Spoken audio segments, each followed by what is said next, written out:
एक जो इलेक्ट्रोलाइट होता है ना, मैं एक बार तेजी से इसका रिव्यू दूंगा, आप बताना। इलेक्ट्रोलाइट वो सब्सटेंस होता है जैसे कि NaCl। सीख लो जो भी आसान कठिन, कुछ ना कुछ तो सीखने को मिलेगा, फिर आगे तो टॉपिक अलग है ही। जो पानी में जाके टूट जाए आयंस में, क्यों टूट जाए, ये सब फालतू की बात है, क्योंकि पहले आप ये देखिए चैप्टर कौन सा है, इलेक्ट्रोकेमिस्ट्री है। तो इतना भी मैं नादान नहीं हूं कि इलेक्ट्रोकेमिस्ट्री में मैं ये समझाने लग जाऊं कि ये टूटे क्यों।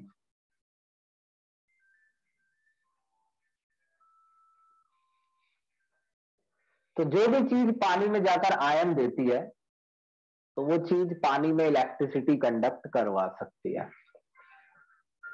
नॉर्मली वैसे हम सभी ये समझते हैं कि पानी इलेक्ट्रिसिटी कंडक्ट करता है, लेकिन नहीं करता है अगर पानी बिल्कुल प्योर फॉर्म में हो। तो हमें इलेक्ट्रोलाइट की जरूरत पड़ती है ताकि पानी में इलेक्ट्रिसिटी कंडक्ट हो। अरे ग्रुप में तो भेजा ही नहीं मैंने लिंक, रुको।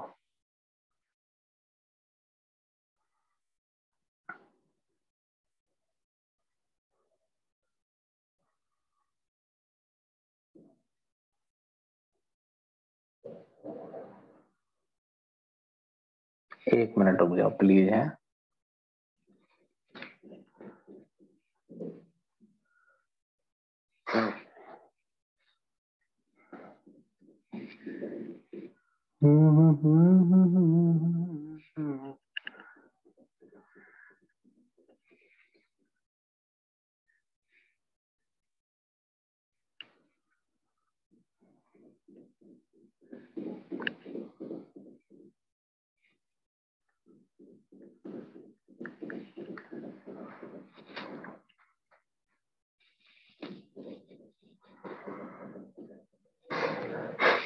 सुनो।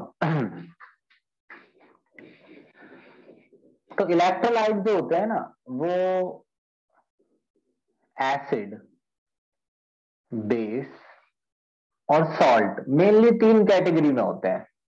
और ये मैं इसलिए ज्यादा नहीं समझा रहा हूँ, ये तुम जानते हो पानी में जाके आयन बनाता है। कुछ चीजें मैं बता देता हूँ जो याद रखने लायक है, जैसे HCl, HNO3, H2SO4, ये स्ट्रॉन्ग एसिड है और या स्ट्रॉन्ग इलेक्ट्रोलाइट है। बहुत ध्यान से सुनना मेरी बात अब। जैसे CH3COOH या H2CO3, ये वीक इलेक्ट्रोलाइट है। तो मैं यहां आपको ये बात समझाऊंगा कि वीक वाला वीक क्यों है और स्ट्रॉन्ग वाला स्ट्रॉन्ग क्यों है। देखो, स्ट्रॉन्ग इलेक्ट्रोलाइट उसे कहते हैं जो ज्यादा आयन बनाता है, लेकिन मैं बताता हूं आपको कि ज्यादा आयन क्यों बनाता है। इधर बता दूं फिर यहां लिखने में आसानी होगी। जैसे HCl एक स्ट्रॉन्ग इलेक्ट्रोलाइट है,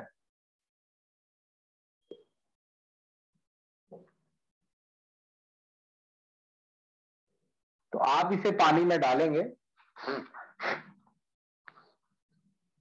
तो ये H plus plus Cl minus में टूट जाएगा। H प्लस अलग, Cl माइनस अलग, टूटेगा, ये टूटना शुरू करेगा। लेट सपोज मेरे पास 1,00,000 HCl के मॉलिक्यूल है, तो वो टूटना स्टार्ट करते हैं पानी में जाके, H प्लस बनाते हैं, Cl माइनस, ये इस तरफ टूट रहे हैं, लेकिन ये वापस जुड़ते भी हैं। H प्लस Cl माइनस से जुड़ता है, रिएक्शन रिवर्स में जाती है इस तरफ, दोबारा वापस HCl बनता है। तो मैं आपसे बस इतना कहना चाहूंगा कि अगर लंबे समय तक फॉरवर्ड रेट फास्ट है, लंबे समय तक फास्ट है, यानी रिएक्शन दोनों डायरेक्शंस में चल रही है, लेकिन अगर फॉरवर्ड रेट लंबे समय तक फास्ट है, तो जो अनडिसोसिएट HCl है वो काफी कम रह जाता है। जैसे कि 1,000 मॉलिक्यूल रह गए, बस 10,000 लिए थे, 1,000 रह गए,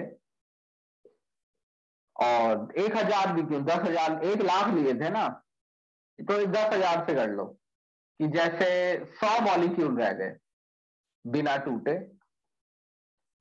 और 9,990 टूट गए। तो क्यों इतने ज्यादा मॉलिक्यूल क्यों टूट गए? क्योंकि लंबे समय तक फॉरवर्ड रेट फास्ट है, तब जाके कहीं इक्विलिब्रियम अटेन हुआ है। तो इक्विलिब्रियम लेट अटेन हुआ है। जब तक इक्विलिब्रियम अटेन हुआ, जब तक मोस्टली मॉलिक्यूल HCl के टूट चुके थे। इसमें लंबे समय तक फॉरवर्ड रेट फास्ट इसलिए रहा क्योंकि रिवर्स का जो रेट है वो उतना अच्छा नहीं था जो फॉरवर्ड को कंपीट कर पाए। और रिवर्स का रेट अच्छा इसलिए नहीं है क्योंकि H और Cl एक दूसरे को वापस उतनी स्ट्रांगली नहीं पकड़ते हैं। और वहीं अगर मैं 10,000 मॉलिक्यूल CH3COOH के लूं, 10,000 लिए, मैं ओवरली बोल दे रहा हूं ऐसे ही, 10,000 लिए तो 9,900 बचे हुए हैं। ये भी मैंने गलत लिखा है, 9900 है ये। 9,900 बचे हुए हैं और सिर्फ 100 ही मॉलिक्यूल टूट पाए कि इक्विलिब्रियम अटेन हो गया।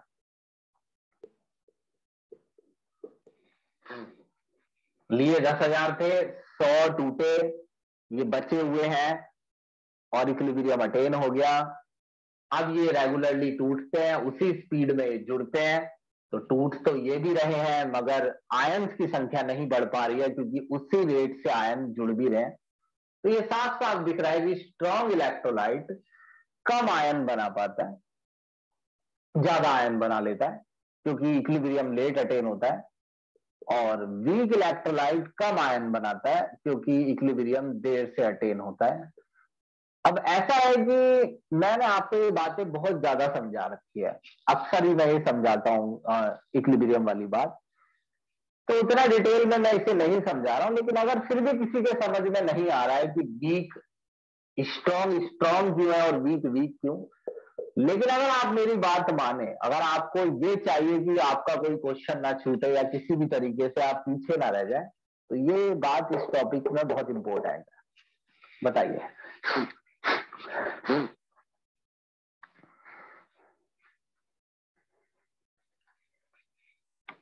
क्या आपको जानना है कि स्ट्रॉन्ग स्ट्रॉन्ग इलेक्ट्रोलाइट क्यों है अब भी और वीक वीक क्यों है? मेरे हिसाब से आपने ये समझा है, देखना कि आपने समझा है कि नहीं। आपने ये समझा है कि स्ट्रॉन्ग इलेक्ट्रोलाइट वो होता है जिसमें लंबे समय तक फॉरवर्ड रेट फास्ट रहता है, इसलिए ज्यादा से ज्यादा आयन टूट जाते हैं, बहुत देर में इक्विलिब्रियम अटेन होता है और एक तरीके से पूरी तरह टूट ही चुका होता है। वीक इलेक्ट्रोलाइट टूटना स्टार्ट ही करता है, जैसे 10,000 में से 100 ही टूट पाए और इक्विलिब्रियम अटेन हो गया, तो इसे थोड़ा लेट हो गया, जल्दी हो गया इसका इक्विलिब्रियम अटेन, लेट नहीं, तो ज्यादा आयन प्रोड्यूस नहीं हुए। अब बताओ, ये समझ आ गया?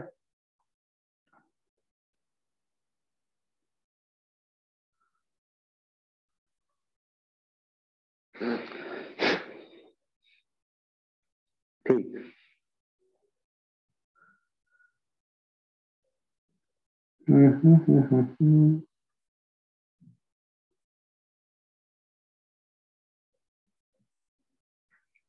ओके, आप सुनिए।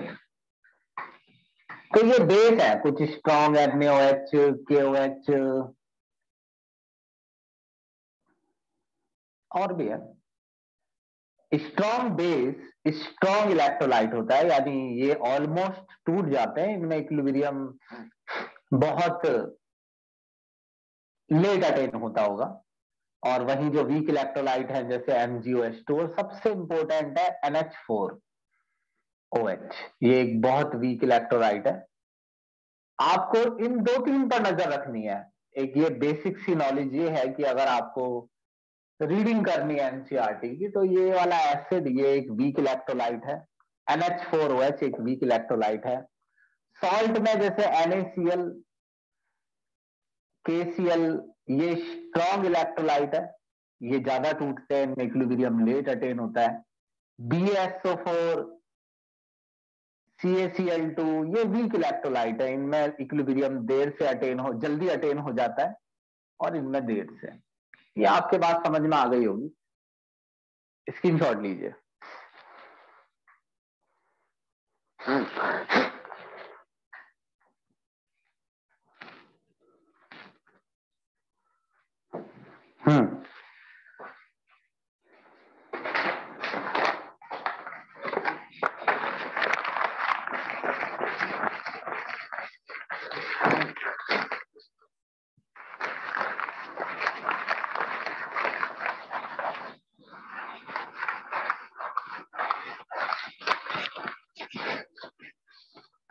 अच्छा, ऐसा कोई नहीं है जो ये ना जानता हो कि जितनी ज्यादा वोल्टेज दोगे उतना ज्यादा करंट फ्लो होगा। इसे ओम्स लॉ कहते हैं, टेम्परेचर रिमेनिंग कांस्टेंट। तो अगर हम प्रोपोर्शनैलिटी का साइन हटाएं तो हम एक कांस्टेंट लगाते हैं, रेजिस्टेंस आर। तो आर जो एक्चुअली में होता है वो V/I होता है। अगर एक नॉर्मल जो सिंपलेस्ट डेफिनेशन है किताब के अकॉर्डिंग कि आर जो रेजिस्टेंस होता है, इसका क्या मतलब होता है, तो जो रेजिस्टेंस होता है वो measurement of obstruction produce by conductor. Conductor वो चीज जिसमें इलेक्ट्रिसिटी कंडक्ट होगी, कुछ भी, वायर, कोई फैन, कोई बल्ब है, कुछ भी है जिसमें इलेक्ट्रिसिटी फ्लो हो रही है, वो कंडक्टर है। लेट्स सपोज कि आपके पास अलग अलग वायर हैं, एक ये है, अलग अलग मटेरियल के हो वायर, जो भी है, मतलब वायर अलग अलग है किसी भी तरीके से। तो ये रेजिस्टेंस क्या है, इसकी डेफिनेशन में ये लिखा है कि रेजिस्टेंस में हम ये नापते हैं कि कौन सा वायर करंट के फ्लो को ज्यादा रोकता है। रेजिस्टेंस में हम ये मेजर करते हैं कि कौन सा वायर करंट के फ्लो को ज्यादा रोकता है। तो अगर मैं इसे 220 वोल्ट दूं और 220 वोल्टेज देने पर ये 2 एम्पियर करंट बनाता है, लेट सपोज, कुछ भी वैल्यू लेंगे हम, आप उन्हें ज्यादा दिल पे मत लीजिएगा। मैं इसे 220 वोल्टेज देता हूं और ये 4 एम्पियर करंट बनाता है, और मैं इसे 220 वोल्टेज देता हूं और ये 10 एम्पियर करंट बनाता है। तो ये साफ साफ दिखता है कि ये 220 वोल्टेज पर सिर्फ 2 एम्पियर करंट बनाता है, यानी इसके अंदर करंट को फ्लो करवाने की एबिलिटी कम है। अगर इसमें करंट को फ्लो करवाने की एबिलिटी कम है तो इसमें ऑब्स्ट्रक्शन ज्यादा है, यानी करंट को रोका जा रहा है, और इसमें ऑब्स्ट्रक्शन कम है, लेस ऑब्स्ट्रक्शन, यानी करंट के फ्लो को कम रोका जा रहा है। अगर हम आर की बात करें कि आर कैसे मेजर किया जाता है। अच्छा, मैं इन सब वायर से अगर ये कहूं कि भाई तुम्हारे अंदर करंट का फ्लो में ऑब्स्ट्रक्शन, हम करंट का फ्लो नहीं बोलेंगे, हम जस्ट बोलते हैं ऑब्स्ट्रक्शन, तुम्हारे अंदर ऑब्स्ट्रक्शन ज्यादा है करंट फ्लो में और तुम्हारे अंदर ऑब्स्ट्रक्शन कम है, तो एक में ज्यादा है और एक में कम है। अब मान लो ये वायर मुझसे ये कहते हैं कि सर ये जो है ना कम ज्यादा, आप बोल रहे हो कि मेरे अंदर करंट के फ्लो में ऑब्स्ट्रक्शन ज्यादा है, मेरे अंदर करंट के फ्लो में ऑब्स्ट्रक्शन कम है। तो ये जो ज्यादा और कम आप बोल रहे हो ना, इससे अच्छा सभी को एक एक नंबर दे दो कि भाई तुम्हारे अंदर ऑब्स्ट्रक्शन इतना है, तुम्हारे अंदर ऑब्स्ट्रक्शन इतना है। उस ऑब्स्ट्रक्शन का मतलब हो गया रेजिस्टेंस इतना है। ये ठीक ऐसा है जैसे कि मैं आप लोगों से ये कहने लगूं कि भाई अंश तुम्हारी ऊंचाई ज्यादा है, भाई अर्श तुम्हारी ऊंचाई कम है, भाई निखिल तुम्हारी ऊंचाई ज्यादा है, भाई खुशी तुम्हारी ऊंचाई कम है। तो कम और ज्यादा ऊंचाई क्या होती है, सबको हाइट का एक नंबर दे दो कि तुम्हारी हाइट इतनी है, तुम्हारी इतनी है, तुम्हारी इतनी है, तुम्हारी इतनी है। तो सभी को अगर मैं एक एक नंबर असाइन करता हूं तो वो नंबर ये बताएगा कि किसमें करंट फ्लो होने में ऑब्स्ट्रक्शन ज्यादा है और किसमें कम। नंबर देने का तरीका सीधा है, voltage divide by current. 110 voltage divide by current, 55 voltage divide by current, 22 नहीं, कितना आया, 10 दूनी 20, 22 ओम ओम ओम। तो ये जो नंबर मैंने निकाला है, ये नंबर जस्ट यही तो बता रहा है कि भाई जिसमें करंट ज्यादा था उसमें रेजिस्टेंस कम आया। ये नंबर जो 22 है, ये मैंने इस वायर को दिया है ताकि आप कंपेयर कर सके कि ये वायर इन तीनों में से करंट को सबसे कम रोकता है और ये करंट को सबसे ज्यादा रोकता है। इस तरीके से समझना है कि रेजिस्टेंस एक नंबर असाइन किया जाता है हर वायर को कि कौन सा वायर करंट के फ्लो को ज्यादा रोकता है। रेजिस्टेंस ज्यादा है तो करंट के फ्लो को ज्यादा रोकता है, इसमें करंट कम फ्लो करता है, यानी ये करंट फ्लो करवाने में बुरा है और ये करंट फ्लो करवाने में अच्छा है क्योंकि इसका रेजिस्टेंस कम है। आ रही मेरी बात समझ में? बताओ।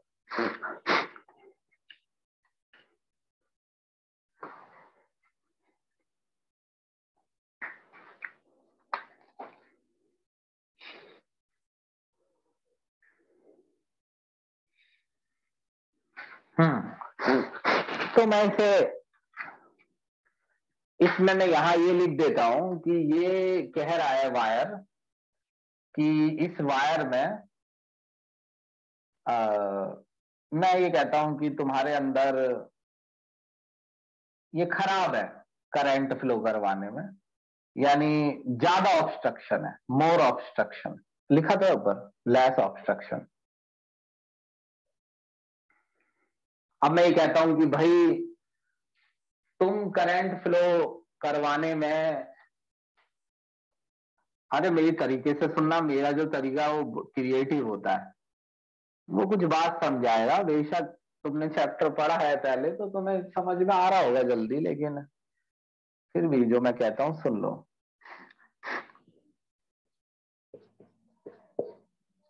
भाई हम ये बता रहे हैं इन वायर्स को, ये सोचो कि वायर मेरे से बात कर रहे हैं, तो मैं वायर्स को नंबर दे दे के ये बता रहा हूं कि कौन कितना खराब है करंट फ्लो करवाने में। ये ज्यादा खराब है वायर, ये वाला वायर कम खराब है। अच्छा, मैं खराब बताने से अच्छा ये ना बताऊं कि कौन सा वायर ज्यादा अच्छा है, यानी मैं इन्हें एक ऐसा नंबर दूं जो नंबर ये ना बताए कि करंट फ्लो करने में ये कितने खराब है, बल्कि वो नंबर ये बताए कि ये करंट कितने अच्छे से फ्लो करवाते हैं। सुन लो मेरी बात को, जैसे मैंने इसको ये नंबर दिया, ये मेरे से कह रहा है ये वायर कि सर कम खराब क्या कर रहे हो, मुझे ये बताओ कि मैं कितना अच्छा हूं करंट फ्लो करवाने में। तो अगर अच्छा बताना है तो उसे कहते हैं कंडक्टेंस बताना। कंडक्टेंस में मैं ये बताऊंगा इन्हें, ये नहीं बताऊंगा कि इनके अंदर करंट फ्लो होना कितना मुश्किल है, ये तो मैं ये बता रहा हूं कि इसमें ज्यादा मुश्किल है उसमें कम मुश्किल है, बल्कि कंडक्टेंस में ये बताऊंगा मैं कि करंट फ्लो होना कितना आसान है। Measurement in ease of flow of electric current, यानी जब आप किसी वायर को, डेफिनेशन ये कह रही है कि जब आप किसी वायर को, वायर ही क्यों, कंडक्टर कुछ भी चीज हो, जब आप किसी को ये बताते हैं कि उसके अंदर करंट फ्लो होना कितना अच्छा है, आसान है, तो आप उसे कंडक्टेंस बता रहे हैं। कैसे बताएंगे आप कि कितना अच्छा है? बस इतना करो कि ये जो नंबर है रेजिस्टेंस, इसे उल्टा कर दो, रेसिप्रोकल कर दो, तो इसका मीनिंग भी बदल जाएगा। अभी ये नंबर बता रहा है कि करंट फ्लो होना कितना मुश्किल है, ज्यादा मुश्किल है, ज्यादा बड़ा नंबर है। आप रेसिप्रोकल कर दोगे तो ये बताएगा कि करंट फ्लो होना कितना आसान है, और अगर आप ये बता रहे हैं कि करंट फ्लो होना कितना आसान है तो आप कंडक्टेंस बता रहे हैं। कंडक्टेंस का साइन कुछ भी हो, अभी तो मैं सिर्फ समझाने की कोशिश कर रहा हूं कुछ। तो कंडक्टेंस जो है वो 1 अपॉन में रेजिस्टेंस होता है, 1/110। और सेम सबका रेसिप्रोकल कर दो, 1/55, 1/22। अब ये नंबर सॉल्व कर रहे, सॉल्व क्यों कर रहे हैं ये लिख लो। अब अगर आप इसे सॉल्व करते हैं तो ये नंबर छोटा आएगा, 1/22, ये बड़ा आएगा, ये नंबर बड़ा आएगा, मोर वैल्यू, और ये लेस वैल्यू आएगी, छोटी। यानी कि बड़ी वाली वैल्यू छोटी हो गई, छोटी वाली बड़ी हो गई, तो इसका मीनिंग भी बदल गया है। अब जो वैल्यू आएगी उस वैल्यू का मतलब ये होगा कि करंट फ्लो होना किस वायर में कितना आसान है। छोटी वैल्यू का मतलब है इसमें करंट फ्लो होना कम आसान है, ज्यादा मुश्किल है। पहले हम मुश्किल बता देते, अब हम आसान बता रहे हैं। जिसमें ज्यादा मुश्किल है उसमें कम आसान है, जिसमें कम मुश्किल है उसमें करंट फ्लो होना ज्यादा आसान है। तो बस नंबर ऊपर नीचे करके उसका मीनिंग बदल जाता है कि हम अगर ये वाली वैल्यू देते हैं ओम लगा के, तो इसका मतलब होता है कि जिसकी वैल्यू बड़ी उसमें करंट फ्लो होना उतना मुश्किल। और अगर हम इसी की कंडक्टेंस बताएं तो कंडक्टेंस ये बताता है कि जिसकी वैल्यू बड़ी उसमें करंट फ्लो होना ज्यादा आसान। जाहिर सी बात है कि जिसका रेजिस्टेंस बड़ा है उसका कंडक्टेंस छोटा आएगा।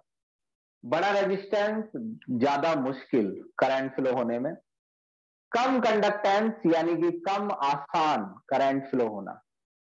क्लियर है मेरी बात की नहीं? अब इतना नहीं समझना है, ये बात ऐसे ही समझनी थी। अब बताओ।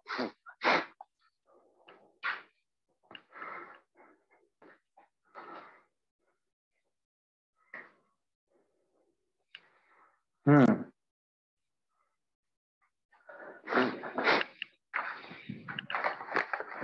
अब मैं मिटा रहा हूं इसे, स्क्रीनशॉट लो।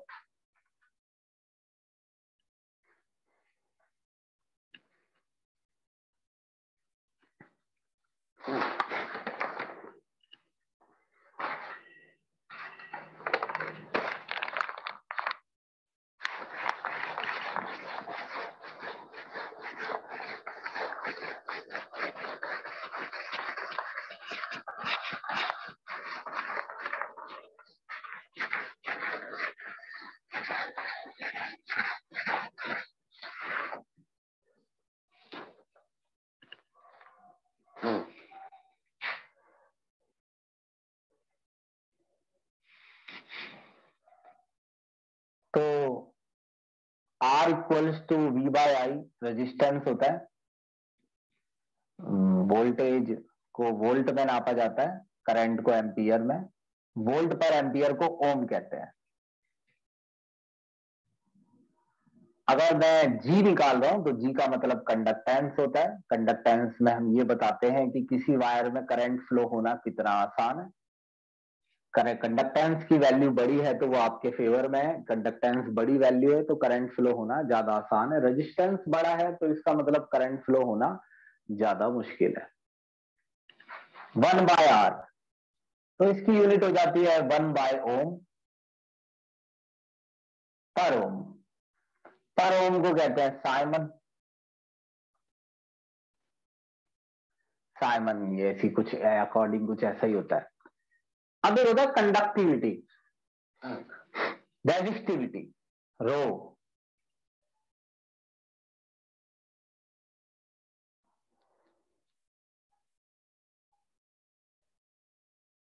रेजिस्टिविटी ऐसे टाइम पास के लिए समझा रहा हूं कि बस जिसे ना आता हो वो समझ ले। भाई resistance of a conductor of length 1 centimetre and area 1 centimetre square. अब 1 मिनट के लिए आप ना ये सोचिए कि हमारा जो कंडक्टर है वो एक सॉल्यूशन है, ना कि कोई वायर। अब ये मेरा एक कंटेनर है। लेट सपोज कि इसकी लेंथ 1 सेंटीमीटर है, ये जो भी होती है ना।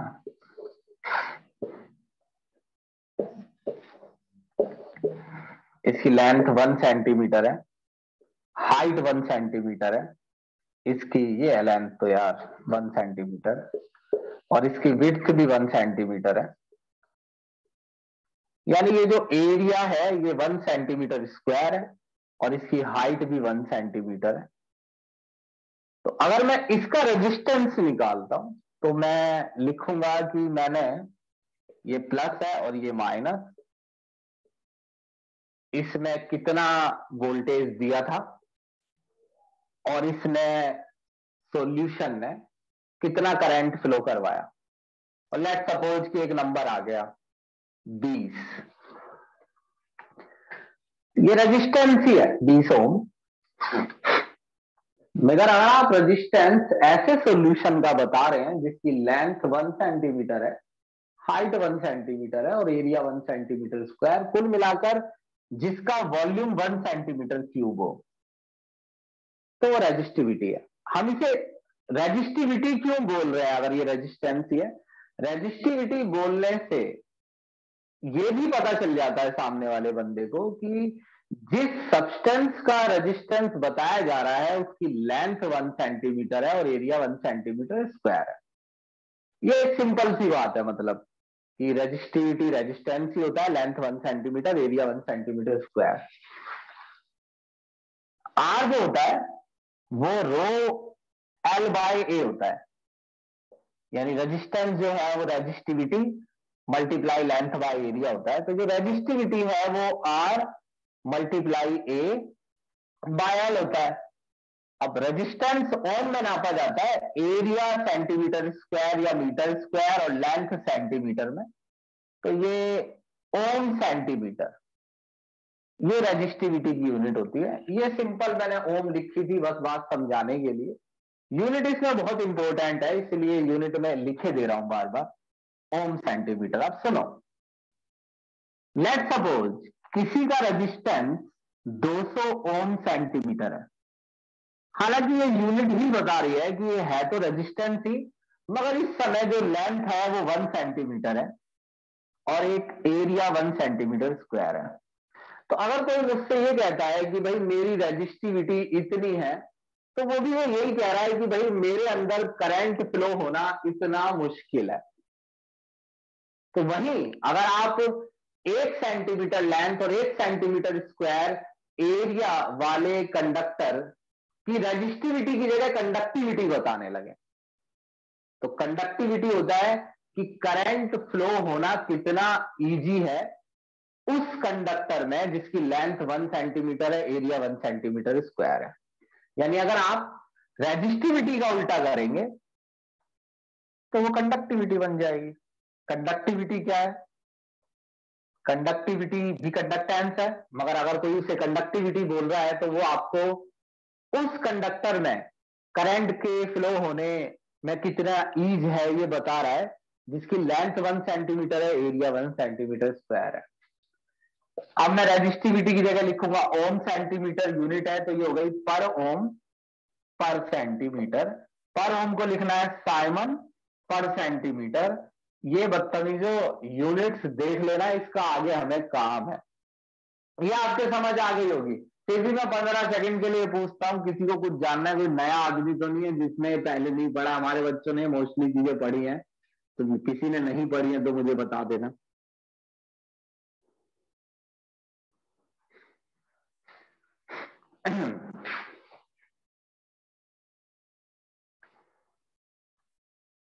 आप सुनो, ये चीज समझनी है हमें, ये सब तो आया ही है। मोलर कंडक्टेंस,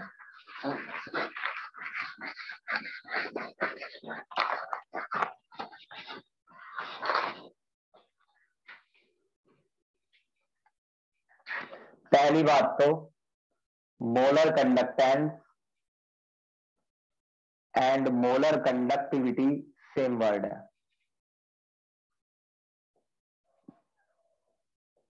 अक्सर इसे मोलर कंडक्टेंस की जगह मोलर कंडक्टिविटी ज्यादा माना जाता है।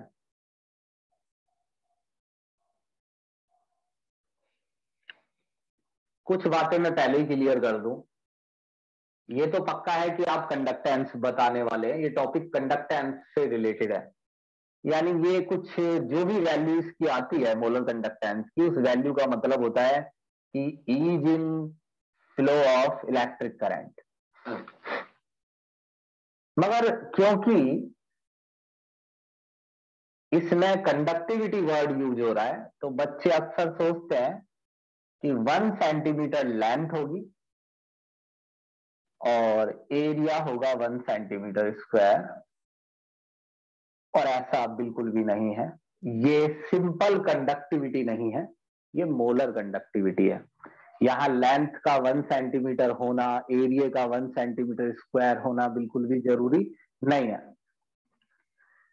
मोलर शब्द का मतलब होता है 1 मोल, और यहां होगा 1 मोल इलेक्ट्रोलाइट। और आप समझिए, लेट सपोज, जो भी मैं समझाता हूं वैसे यहां समझाऊंगा। लेट सपोज कि मेरे पास एक ऐसा इंस्ट्रूमेंट है, ऐसा बर्तन, और इसकी ये इलेक्ट्रोड है प्लस वाली और ये माइनस। यहां एक सॉल्यूशन भरा हुआ है, इलेक्ट्रोड्स के बीच की डिस्टेंस है 1 सेंटीमीटर, एरिया है 1 सेंटीमीटर स्क्वायर। तो ये जो डिस्टेंस है, ये जो कंडक्टर है, इसका वॉल्यूम हो गया 1 सेंटीमीटर क्यूब। लेंथ की एरिया से मल्टीप्लाई कर दो। यहां एक सॉल्यूशन भरा हुआ है।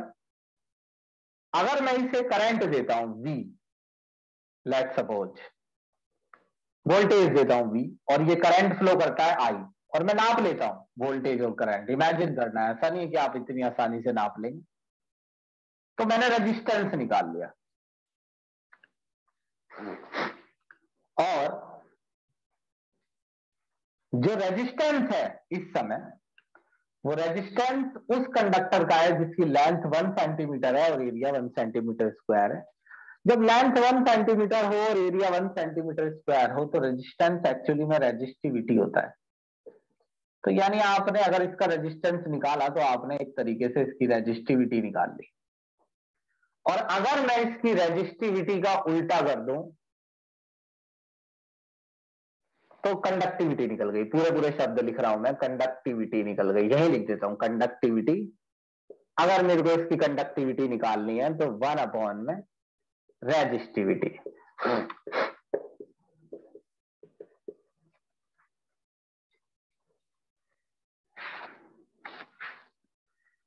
ये मैंने इसकी कंडक्टिविटी निकाल ली। अभी तक सब कुछ सही है, बच्चों को दिख रहा है कि भाई लेंथ भी 1 सेंटीमीटर है, एरिया भी 1 सेंटीमीटर स्क्वायर है, और ये कंडक्टिविटी है। मगर अगर आप इसे मोलर कंडक्टिविटी बोलना चाहते हैं, तो आपके अंदर आयंस मौजूद होंगे, तभी ये करंट फ्लो कर रहा है। और जो आयन है, वो आपने 1 मोल इलेक्ट्रोलाइट डाला हो। ये नेसेसरी है कि आपने इलेक्ट्रोलाइट 1 मोल डाला हो, केसीएल कुछ भी, जैसे केसीएल ले लिया मैंने। तो 1 मोल इलेक्ट्रोलाइट ने जो आयन प्रोड्यूस किए हैं, उन आयन का ये रेजिस्टेंस था, उन्हीं की रेजिस्टिविटी थी, तो उन्हीं की कंडक्टिविटी है। और कंडक्टिविटी एक्चुअली में कंडक्टेंस होती है। तो मैंने जो अभी फिलहाल कंडक्टेंस निकाली है, 1 मोल इलेक्ट्रोलाइट ने जो आयन प्रोड्यूस किए, उनकी कंडक्टेंस निकाली है। फिलहाल जो ये कंडक्टिविटी है, वो 1 मोल इलेक्ट्रोलाइट ने जो आयंस प्रोड्यूस किए, उनकी कंडक्टेंस है।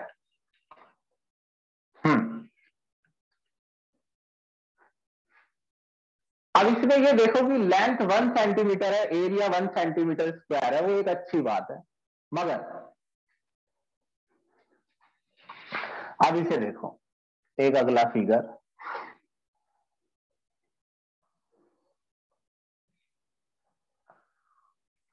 मान लो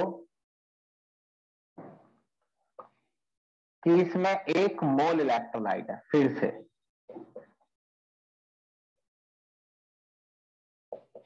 और वॉल्यूम 200 सेंटीमीटर क्यूब है।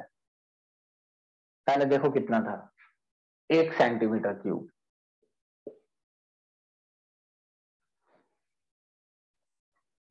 या तुम इसे 200 से समझाओ, रुक जाओ मुझे सोच लेने दो। 200 से समझाऊंगा। अच्छा, अगर मैं इसकी कंडक्टिविटी निकालता हूं, जैसे भी निकालते हैं, मैंने इसकी कंडक्टिविटी निकाली, तो जो कंडक्टिविटी होती है वो 1 सेंटीमीटर क्यूब की कंडक्टेंस होती है। तो इसमें कोई डाउट नहीं है कि मैंने कंडक्टिविटी ही निकाली है, और मैंने पहले ही निकाल ली थी कंडक्टिविटी, तो वही कंडक्टिविटी मैंने यहां लिखी है। बस आज जो वॉल्यूम है वो 1 नहीं 200 है। तो इस समय जो कंडक्टेंस है 1 सेंटीमीटर क्यूब की कंडक्टिविटी, यानी कि जो मैंने कंडक्टिविटी निकाल रखी है, उसमें सिर्फ 1 सेंटीमीटर क्यूब की कंडक्टेंस होती है। और क्या 1 सेंटीमीटर क्यूब में 1 मोल इलेक्ट्रोलाइट है? तो आंसर है नहीं। 1 मोल इलेक्ट्रोलाइट 200 सेंटीमीटर क्यूब में है। कभी भी कंडक्टिविटी में नेसेसरी है कि वॉल्यूम 1 सेंटीमीटर क्यूब हो, लेकिन अगर आप सेंटेंस बोलते हैं मोलर कंडक्टिविटी, तो उसमें कंडक्टिविटी वर्ड आता जरूर है, मगर उसमें वॉल्यूम 1 सेंटीमीटर क्यूब होना जरूरी नहीं है, बल्कि आपको कंडक्टेंस निकालनी है इतने सॉल्यूशन की जिसमें 1 मोल इलेक्ट्रोलाइट हो।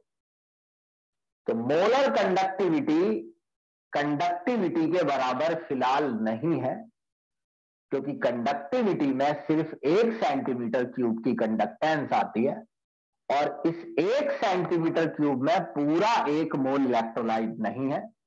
1 मोल इलेक्ट्रोलाइट 200 सेंटीमीटर क्यूब में। तो अगर आप 200 सेंटीमीटर क्यूब की कंडक्टेंस निकालेंगे तो आपका 1 मोल इलेक्ट्रोलाइट उसमें इन्वॉल्व होगा। तो 200 सेंटीमीटर क्यूब की कंडक्टेंस फिलहाल क्या है? Molar conductivity.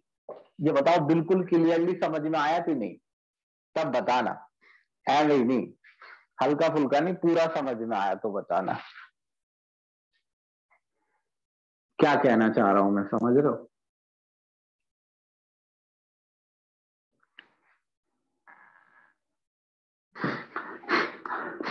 जल्दी बता दिया करो यार।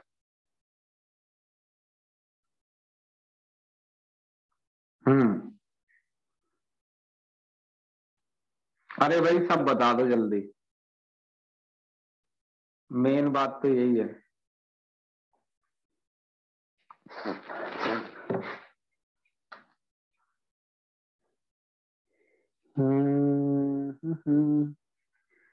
ठीक है,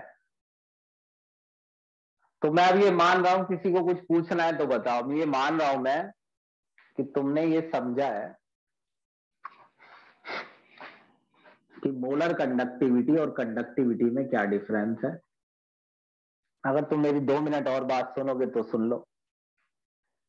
इस सॉल्यूशन की मैंने कंडक्टिविटी निकाली थी, और वो कंडक्टिविटी मोलर कंडक्टिविटी थी।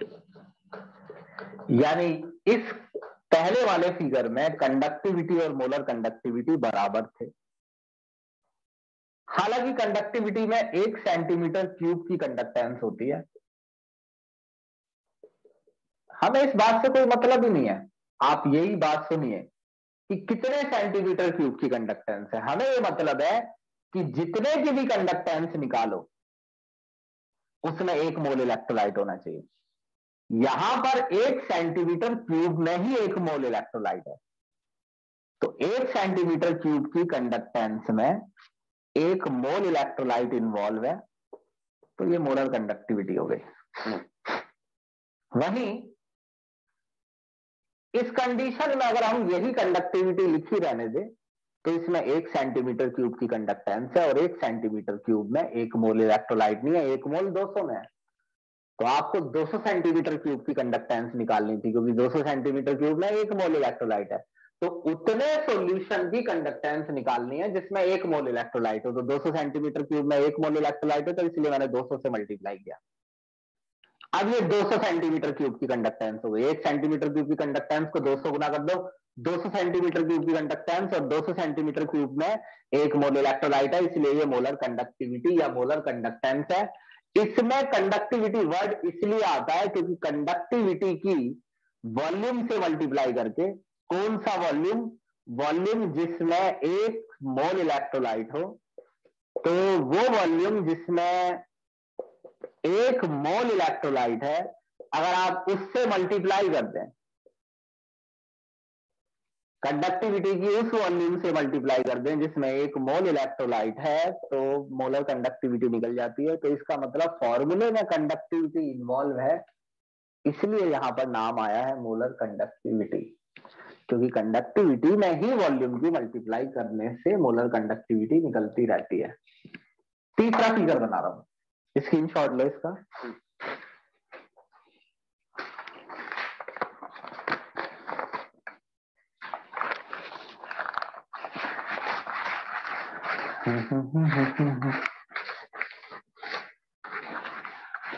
जरा इस फिगर को देखना, तुम्हें सिर्फ इतना बताना है और ज्यादा से ज्यादा बच्चे बता देना, मेरे 1 मिनट में समझ में आ जाएगा कि तुम्हें समझ में आया है कि नहीं। इस बार सिंपल लूंगा मैं 500 सेंटीमीटर क्यूब, और 500 सेंटीमीटर क्यूब में 10 मोल इलेक्ट्रोलाइट है।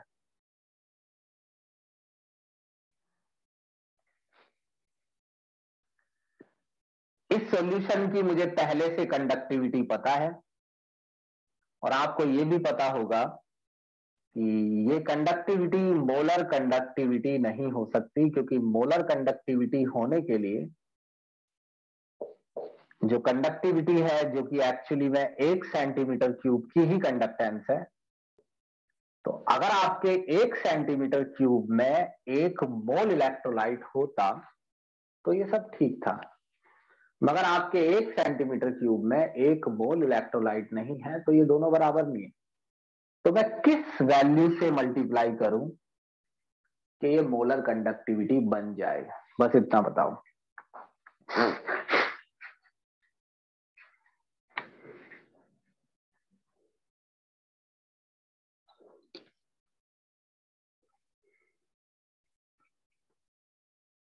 निखिल मुदिता सही है, साइमिन गलत है, चिरंजीवी सही है,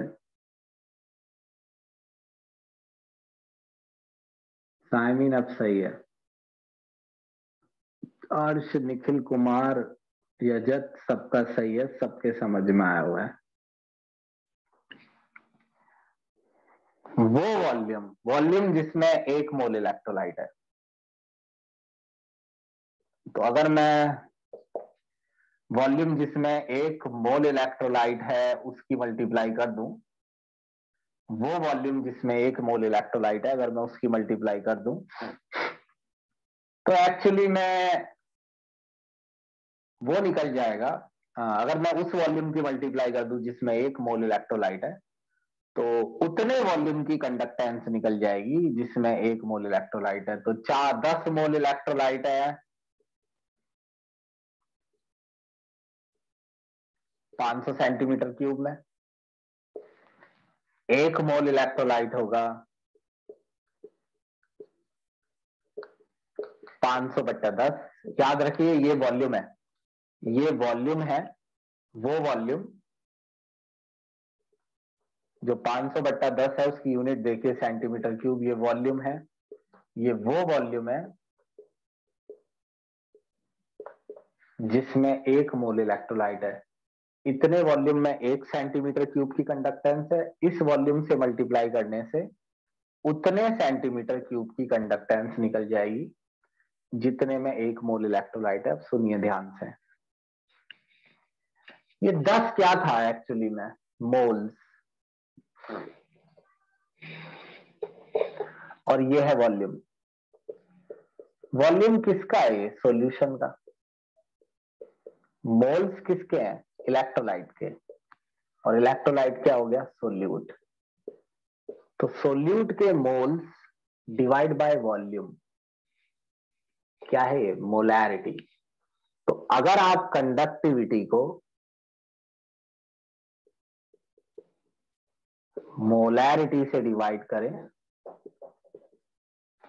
तो मोलर कंडक्टिविटी निकलती है। एक फाइनल एग्जांपल दूंगा, फिर बताना। इस फॉर्मूले को मिटा नहीं रहा, यहां से इस हिस्से को मिटाऊंगा नहीं, वहां लिख दूंगा, तो फिर बताना लास्ट में। बस इतने में आपका ये काम हो गया।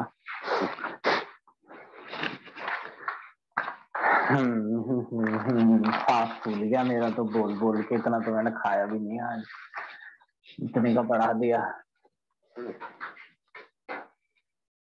देखो, एक सॉल्यूशन है जिसकी कंडक्टिविटी है 200 साइमन पर सेंटीमीटर, ये यूनिट होती है कंडक्टिविटी की। ये कंडक्टिविटी है, अभी लिखा है फिर भी लिखे दे रहा हूं। और मुझे सॉल्यूशन की मोलैरिटी दी है 5 मोलर, कैपिटल एम मोलैरिटी, और मुझसे पूछ रहा है मोलर कंडक्टिविटी। अगर मोलर कंडक्टिविटी का ये फॉर्मूला है, कंडक्टिविटी डिवाइड बाय मोलैरिटी, तो उसने दोनों चीजें दी हैं, कंडक्टिविटी और मोलैरिटी, फिर भी ये नहीं निकलेगी। क्यों, ये देखना है।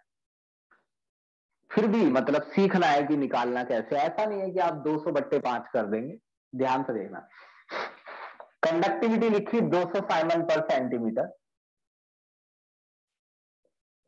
और मोलैरिटी नीचे लिखी मैंने 5 कैपिटल एम।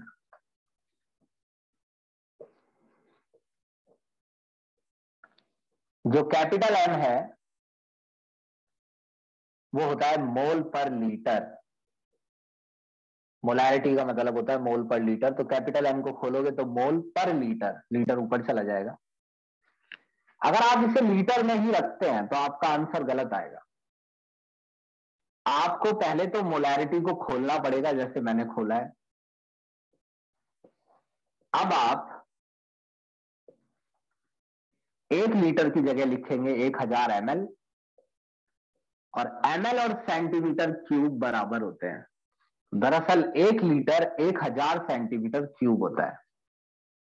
जब आप ऐसा करेंगे तभी सेंटीमीटर क्यूब और सेंटीमीटर की मल्टीप्लाई हो पाएगी, और आंसर आएगा साइमन सेंटीमीटर स्क्वायर पर मोल।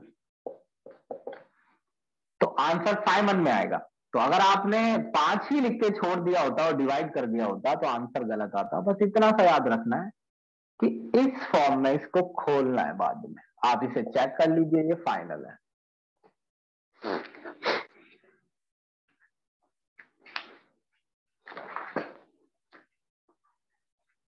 भाई अगली क्लास में मैं पढ़ाऊंगा जो भी, वो इसके मुकाबले बहुत डिफरेंट होगा और बड़ा ही समझने वाली चीज होगी। तो आप ऐसा ना कीजिएगा कि आपका कुछ नुकसान हो।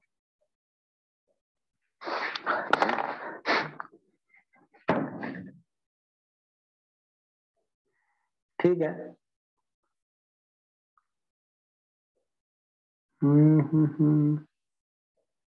Good bye.